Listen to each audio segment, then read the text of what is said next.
Number of 911 calls regarding high school students and a new viral trend.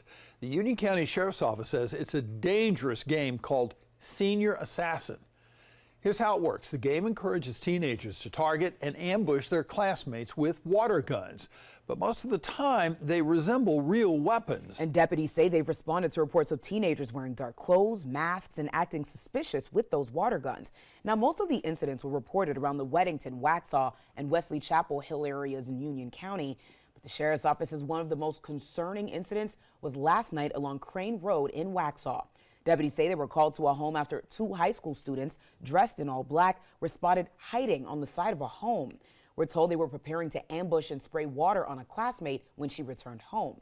They say deputies got there first and were able to intervene before anything else happened. Now, this trend happened in other areas around the country. Last month, a Florida high school student was shot by police after they were seen waiting outside a home with dark clothing and what looked like a gun. Thankfully, that student recovered, but law enforcement says taking part in these types of trends can have dangerous and even deadly consequences.